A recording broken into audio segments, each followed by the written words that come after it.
Hi, my name's Jenny, and my goal is to make a feature film with AI in 30 days. And today is day 24, and I have some very exciting news to share with you. I officially have my first full rough cut. So I've been editing, and yeah, basically initially what I was able to generate overnight, that 50 minutes that I generated overnight with Act 3, the first lot was like 50% usable just on the wide shots. And then basically the second batch that I did, a full 50 minutes overnight again, 80% of those wide shots were usable. And so what I've been able to do now, and I can show you a little bit of as well, is generate my coverage from those wide shots. And again, like probably 80% of the coverage, because I got the wides right first, now the coverage is like 80-90% usable because I got the wides correct first.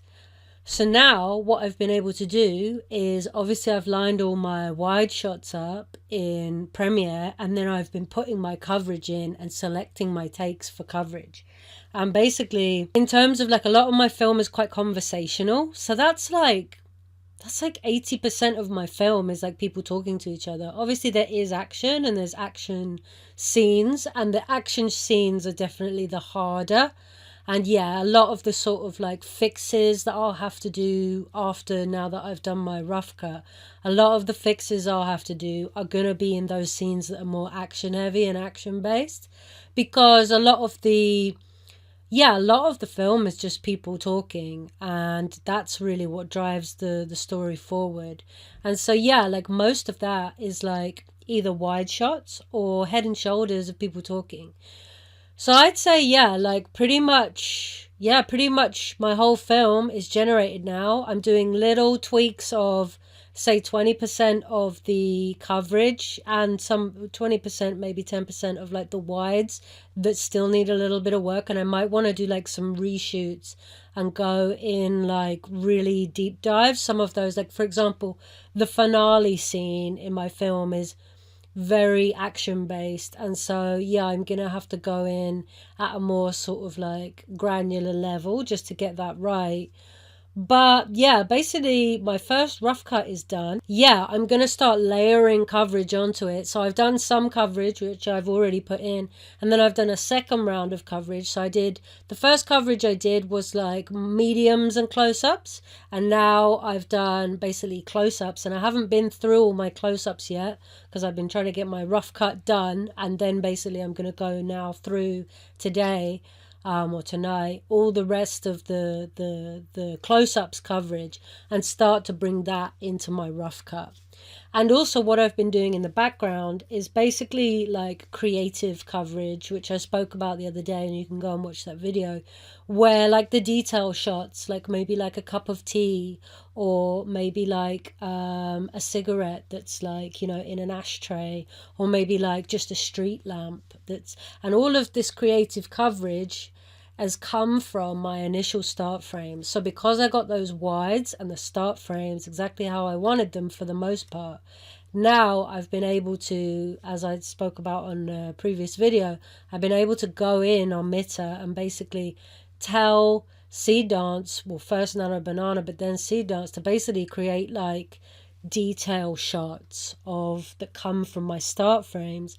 And now I've got like all this creative coverage that's basically not only something that I can cut to, but I think a lot of time what I'll do is I might start a scene on like the detail of like a street lamp, and then open out to the wide of somebody walking, right? But like I might start scenes on these sort of maybe like micro detail shots, and then open out to these wides, and that juxtaposition is what gives a film like flavor and depth. And then what I'll do after that creative coverage has gone in, then I'm gonna basically start to like get really specific. Like I'll know that like I want a particular close-up shot of that particular handshake, or things that weren't in my start frames but that are in the scenes, right? And yeah, particular actions and stuff like that hasn't been covered in my coverage, which has basically mostly been people talking, right?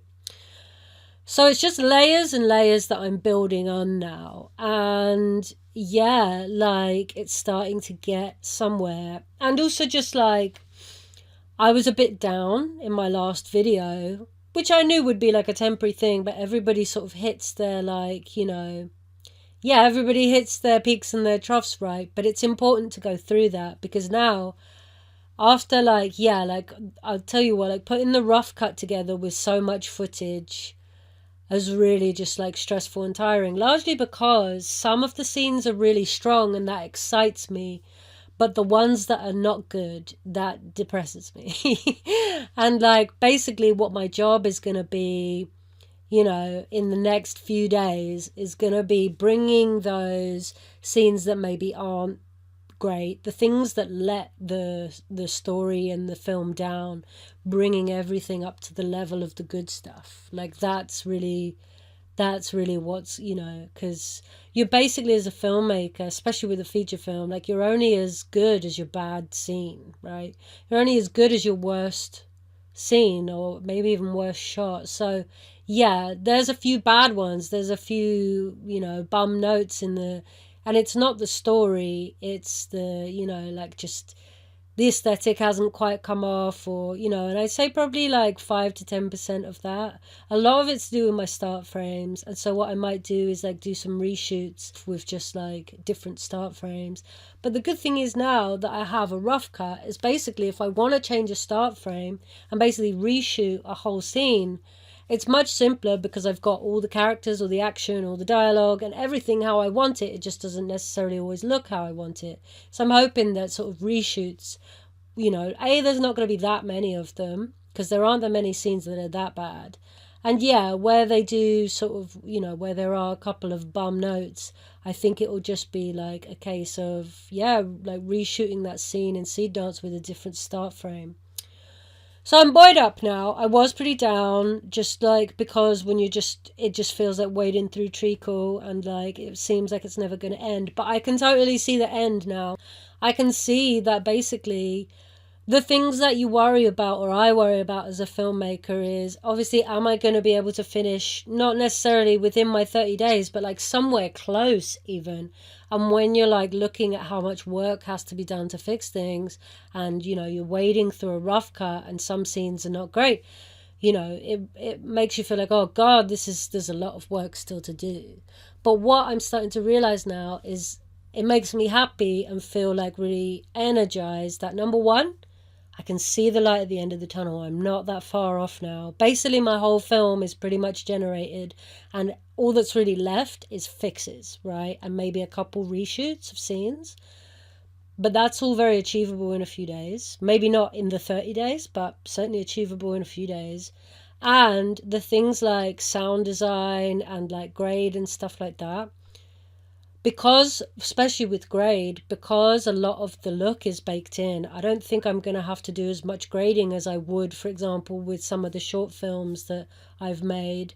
And with sound design, again, like there's a lot of AI tools that can speed you up, where like on some of my short films, like one is like 15 minutes and it took me like 6 weeks to do sound design on it. I think you could do sound design in a day or two, maybe if you were working fast, maybe 3-4 days. So the things that are left once I have picture log, I'm just feel buoyed up now. And also because the thing that you worry about most, apart from the deadline, is the quality, and my best scenes I'm really proud of. They've come off so well. And I tend to put those ones out on social media and stuff because, even if they're rough cuts, put your best foot forward, right? But there are some scenes that aren't so good. And, I wouldn't want people to watch them, right?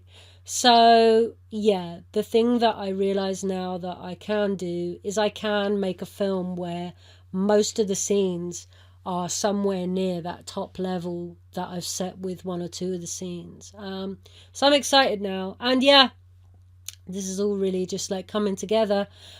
I don't know if I'll hit the 30 days, but at this point, My focus is on quality over speed, like getting the detail right and putting out something that I'm super excited to share with people, because you don't go through all of this work just to like put out something that's like not quite what you want, right? And that's the thing. The film will live on, forever. Maybe it will live on past me, unless, we all end up as cyborgs, but that's another conversation. But yeah, like you want it to be right. You want to give a good account of yourself, right? And just more than anything, like it's possible now. One of the best things I could tell people is like it's possible now to like make really beautiful work if you're inclined to do so, and you put the effort in. So that's basically it. Rough cut, and I'm going all out. And one other thing, I'm super close now to having my 500 subscribers on my YouTube. And when I get 500 subscribers on my YouTube, then I can start to apply for monetization.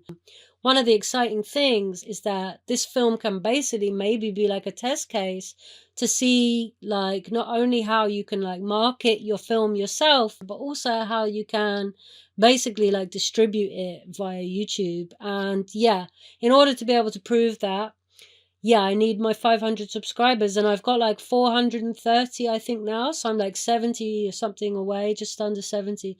So if you are watching this, please just like go and subscribe to my YouTube. Get your grandma to subscribe to my YouTube. Get your brother and your cousin and your auntie and the lady next door and your dog. Just get everyone you know to subscribe to my YouTube, because I only need 70 more subscribers.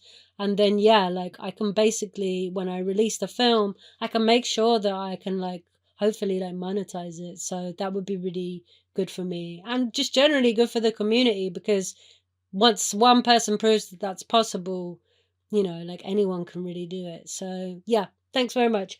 And I'll see you soon.